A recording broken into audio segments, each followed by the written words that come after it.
ሰላም የሀበሻ ሳይክ ቤተሰቦች እንኳን ወደ ቻናላችን በሰላም መጣችሁ። ዛሬ የምንነጋገረው ስለ ህይወታችን መሰረት ስለሆነው ስለ ትዳር ነው።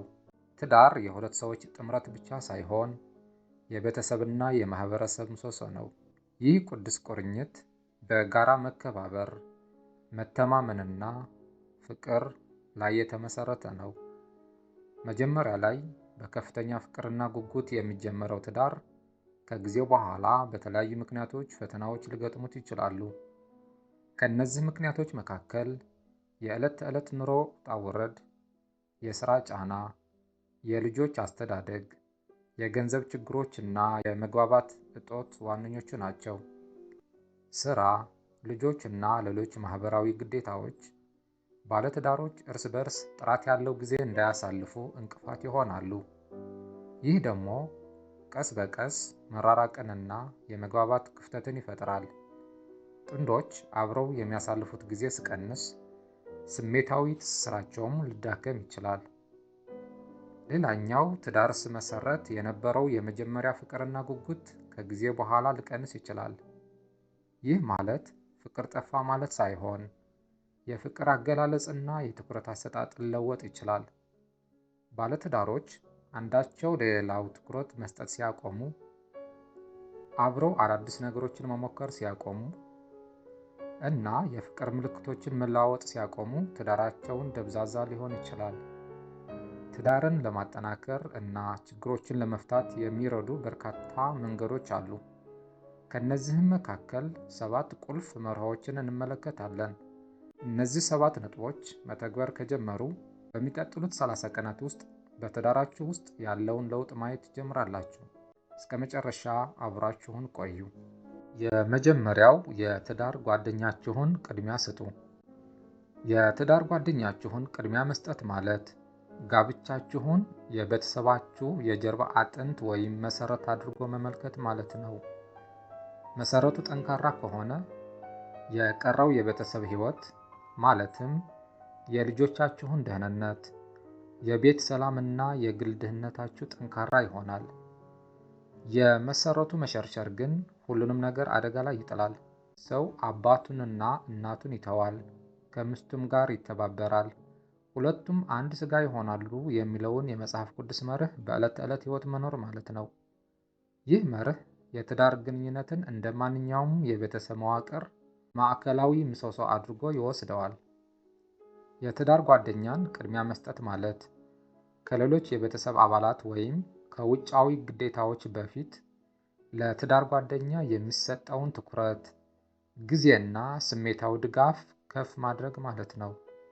ይህ አካሄድ የጋብቻን መሰረት በማጠናከር ለልጆች አስተዳደግ የተረጋጋ አካባቢን ይፈጥራል፣ እንዲሁም የቤተሰብን አጠቃላይ ደህንነትን ያረጋግጣል። ሁለተኛ፣ ውጤታማ ግንኙነትን መመስረት። የትዳር ግንኙነትን ለማጠናከር ውጤታማ ግንኙነትን ቁልፍ ከሆኑ ጉዳዮች አንዱ ነው። ይህ ባለትዳሮች እርስ በርስ ያላቸው ግንዛቤ፣ መተማመንና ፍቅር እንዲያሳድጉ ይረዳል። ውጤታማ ግንኙነት ውጥረትን በሚበዛበት ጊዜ የሚነሱ ግጭቶችን እና ልዩነቶችን እንዴት እንደምትይዙ የሚወስን በመሆኑ እጅግ በጣም አስፈላጊ ነው። የትዳር ግንኙነትን ለማጠናከር ውጤታማ ግንኙነት ወሳኝ ሚና ይጫወታል። ይህ ማለት ባለትዳሮች ስሜታቸውን በግልጽ መነጋገርና ግጭቶችን በሰከነ መንገድ መፍታት መቻል። ሶስተኛው፣ ይቅርታን መለማመድ። ይቅርታን መለማመድ ለትዳር ጤናማነት እጅግ አስፈላጊ ነው። በትዳር ውስጥ ግጭቶችና አለመግባባቶች መፈጠራቸው የማይቀር ነው። እነዚህ ግጭቶች በይቅርታ መንፈስ መፍታት ካልተቻለ ቂምና ምሬትን እየተጠራቀመ የትዳር መሰረት ሊያናጋ ይችላል። ይቅርታ ማለት የተፈጠረውን ስህተት መርሳት ወይም ማጽደቅ ማለት አይደለም። ይልቁንም በስህተቱ ምክንያት የተፈጠረውን ህመምና ቁጣ ለቀቅ አድርጎ ወደፊት መራመድ ማለት ነው። ይቅርታን ለመለማመድ የሚረዱ የተለያዩ መንገዶች አሉ። ከእነዚህ ውስጥ የተፈጠረውን ስህተት እውቅና መስጠት። ይህ ማለት ሁለቱም ወገኖች የተፈጠረውን ችግር እና እያንዳንዳቸው የነበራቸውን ድርሻ መገንዘብ አለባቸው። ሌላ፣ ስሜታቸውን በትክክል በመግለጽ የተጎዳውን አካል ህመሙን፣ ቁጣውን እና ብስጭቱን በግልጽና በአክብሮት መግለጽ አለበት። ሌላ፣ ኃላፊነት መውሰድ ያለበት ስህተት የሰራው አካል ለድርጊቱ ኃላፊነት ወስዶ ይቅርታ መጠየቅ ይኖርበታል። ይህ ሂደት ጊዜ ሊወስድ ይችላል፣ ነገር ግን ይቅርታ ለማድረግ መወሰን በጣም አስፈላጊ ነው። ይቅርታ ከተደረገ በኋላ ያለፉ ስህተቶች ደጋግሞ ማንሳት ትቶ ወደፊት በትዳር ላይ ማተኮር ያስፈልጋል። ይቅርታን መለማመድ በትዳር ውስጥ መተማመንን፣ መከባበርንና ፍቅርን ያጠናክራል። አራተኛ፣ አድናቆትን መግለጽ። ጋብቻ ውስጥ አድናቆትን መግለጽ የትዳር ጓደኛሞች ግንኙነትን የሚያጠናክር ወሳኝ አካል ነው። አድናቆት ማለት የአንድ ሰው መልካም ባህሪያት ወይም ድርጊቶች መገንዘብና ዋጋ መስጠት ማለት ነው። ይህንን ስሜት መግለጽ በግንኙነት ውስጥ አዎንታዊነትን፣ መከባበርን እና ፍቅርን ያሳድጋል። አድናቆትን ለመግለጽ ለጋብቻ ግንኙነት ያለው ጠቀሜታ ስንመለከት ግንኙነትን ያጠናክራል። ይህ ማለት አድናቆትን መግለጽ የትዳር ጓደኛሞች እርስ በእርስ ያላቸው ፍቅር እና ቁርጠኝነት እንዲሰማቸው ያደርጋል። አንድ ሰው ሲደነቅ በግንኙነቱ ውስጥ ዋጋ እንዳለው ይሰማዋል። ይህም የጋራ ትስስርን ያጠናክራል። ጥናቶች እንደሚያሳዩት አድናቆት አዘውትሮ መግለጽ የትዳር ጓደኛሞች እርካታን ከፍ ያደርጋል። በተጨማሪ አድናቆትን መግለጽ አድናቆትን መግለጽ በግንኙነት ውስጥ አዎንታዊ ስሜቶችን ያጎላል። የትዳር ጓደኛሞች እርስ በርስ መልካም ነገሮችን ሲያስተውሉና ሲያመሰግኑ አሉታዊ ስሜቶችን ይቀንሳሉ። የትዳር ጓደኛሞች እርስ በርስ ሲደጋገፉና ሲደናነቁ ችግሮችን ለመፍታት የበለጠ ትብብር ያሳያሉ። ይህ ደግሞ የአንድን ሰው ጥረቶች እና ባህሪያትን ሲደነቁ በራስ የመተማመን ስሜቱ ይጨምራል። ይህ በጋብቻ ውስጥ ብቻ ሳይሆን በግለሰቡ አጠቃላይ ሕይወት ላይም አዎንታዊ ተጽዕኖ ይኖረዋል። ሌላ፣ ምስጋናን ያበረታታል። ምክንያቱም አድናቆትን መግለጽ የምስጋና ባህልን ነውና። ምስጋና ደስታን ከፍ እንደሚያደርግ እና ግንኙነቶችን እንደሚያጠነክር በስነልቦና ጥናቶች የተረጋገጠ ሀቅ ነው። ለምሳሌ በቀን ለ5 ደቂቃ ማመስገን ከአማካይ ጤንነት በላይ 10% ሁለንተናዊ ጤንነትን ያሻሽላል። በአጠቃላይ ስናይ አድናቆትን በትዳር ውስጥ ያለውን ስሜታዊ ትስስር የሚያጠናክር፣ መተማመን የሚገነባና ግጭቶችን በጤናማ መንገድ ለመፍታት የሚያስችል ወሳኝ መሳሪያ ነው። አምስተኛ፣ ጥራት ያለው ጊዜ አብረው ማሳለፍ። ጥራት ያለው ጊዜ አብሮ ማሳለፍ የሚለው ጽንሰ ሀሳብ በግንኙነቶች ውስጥ ትልቅ ትርጉም ያለውን መስተጋብርን ያመለክታል። ይህ ማለት በቀላሉ በአንድ ቦታ መገኘት ሳይሆን እርስ በርስ ትኩረት በመስጠት፣ በመነጋገር፣ የጋራ ፍላጎቶችን በማካፈል እና አብሮ በመስራት የሚፈጠር ግንኙነት ነው። ለምሳሌ ቤተሰቦች አብረው እራት ሲበሉ፣ ጨዋታ ሲጫወቱ፣ እነዚህ ሁሉ ጥራት ያለው ጊዜ ማሳለፊያ ምሳሌዎች ናቸው። እነዚህ ተግባራት የቤተሰብ አባላት እርስ በርስ እንዲቀራረቡ፣ ስሜታቸውን እንዲካፈሉና የጋራ ትዝታዎችን እንዲፈጥሩ ያስችላቸዋል።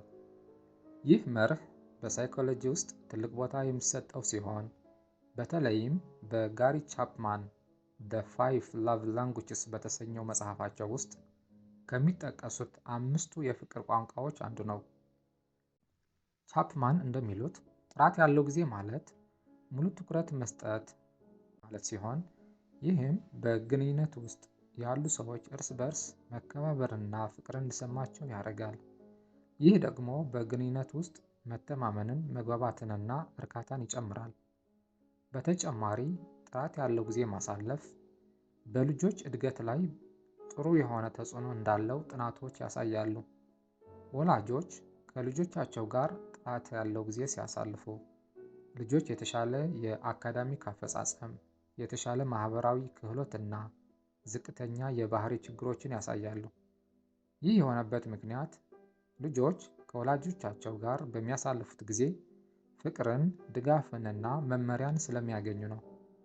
በአጠቃላይ ጥራት ያለው ጊዜ አብሮ ማሳለፍ በግለሰቦች፣ በቤተሰቦች እና በማህበረሰቦች መካከል ያለው ግንኙነትን ለማጠናከር፣ መተማመንን ለመገንባት እና ዘላቂ ትዝታዎችን ለመፍጠር ወሳኝ መሳሪያ ነው። ስድስተኛ የጋራ እሴቶችና ግቦች።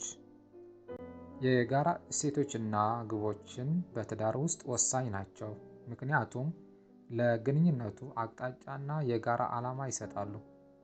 ምንም እንኳን ልዩነቶች ተፈጥሯዊ ቢሆንም፣ በመሰረታዊ እሴቶችና የወደፊት ምኞት ላይ መግባባት ጠንካራ መሰረት ይጥላል። ይህ የአጋርነት ስሜትና ለሁለቱም የት መሄድ እንዳለባቸው ግልጽ አቅጣጫ ይፈጥራል። የጋራ እሴቶች ማለት የትዳር አጋሮች በሕይወታቸው ውስጥ በጣም አስፈላጊ ናቸው ብለው የሚያምናቸው ነገሮችን ናቸው። እነዚህም ሃይማኖታዊ እምነቶች፣ ስነ ምግባራዊ መርሆዎች፣ የቤተሰብ ቅድሚያ መስጠት፣ የገንዘብ አያያዝ ፍልስፍናዎች እና የማህበረሰብ ተሳትፎ ሊሆኑ ይችላሉ። የጋራ እሴቶች ሲኖሩ ውሳኔዎችን ማድረግ ቀላል ይሆናል፣ ምክንያቱም ሁለቱም አጋሮች ተመሳሳይ መርሆችን ስለሚከተሉ። ለምሳሌ የገንዘብ አያያዝን በተመለከተ የጋራ እሴቶች ያላቸው ጥንዶች ገንዘብን እንዴት መቆጠብ፣ ማውጣት ወይም ኢንቨስት ማድረግ እንዳለባቸው በቀላሉ ይስማማሉ። ምንም እንኳን የጋራ እሴቶች እና ግቦች አስፈላጊ ቢሆንም፣ በትዳር ውስጥ ሙሉ በሙሉ ተመሳሳይ መሆን አይቻልም። ልዩነቶች መኖራቸው ተፈጥሯዊ ነው። ዋናው ነገር እነዚህ ልዩነቶች እንዴት ማስተናገድ እንደሚቻል ነው። የትዳር አጋሮች በመሰረታዊ እሴቶች ላይ ሲስማሙ በሌሎች ጥቃቅን ጉዳዮች ላይ ያሉ ልዩነቶችን ለመፍታት ቀላል ይሆናል። ለምሳሌ አንድ አጋር የበለጠ ማህበራዊ ሊሆን ይችላል፣ ሌላኛው ደግሞ የበለጠ የቤት ውስጥ ሰው ሊሆን ይችላል። እነዚህ ልዩነቶች በመከባበርና በመደራደር ማስተናገድ ይቻላል።